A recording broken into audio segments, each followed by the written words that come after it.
आज से भगवान विष्णु के प्रिय महीने कार्तिक की शुरुआत हुई है। इस माह में लोग पवित्र नदियों में स्नान करते हैं। कहते हैं कि ऐसा करने से इंसान के सारे कष्ट दूर हो जाते हैं और उसके सारे पाप भी धुल जाते हैं और भगवान विष्णु और माँ लक्ष्मी की विशेष कृपा इंसान पर बरसती है, उसे मोक्ष की प्राप्ति होती है। इस महीने में जप तप दान का भी काफ़ी महत्व है। सतयुग के बाद अगर कोई माह का नाम आता है तो वो है कार्तिक मास।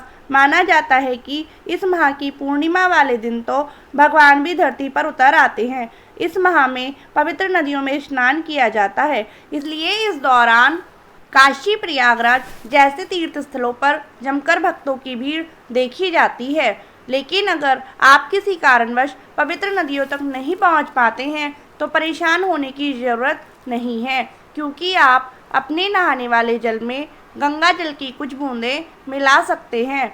घर में स्नान करने के बाद आप तुलसी के पौधे और आप अपने घर के मंदिर में घी तेल का दीपक सुबह शाम जला सकते हैं और कार्तिक मास की कथा सुन सकते हैं।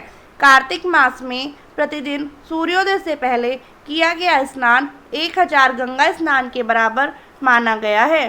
कार्तिक मास में ही तुलसी माता और शालिग्राम का विवाह किया जाता है और कहते हैं कि सुबह शाम तुलसी के पास दीपक जलाने से माँ लक्ष्मी और प्रभु विष्णु की कृपा इंसान के ऊपर बरसती है और उसके घर में धन वैभव की प्राप्ति होती है। कार्तिक माह में अन्न धन एवं वस्त्र दान का भी बहुत महत्व है। ये महीना संयमित होकर प्रभु में ध्यान लगाने का होता है। इससे इंसान को हर तरह का सुख और शांति मिलती है।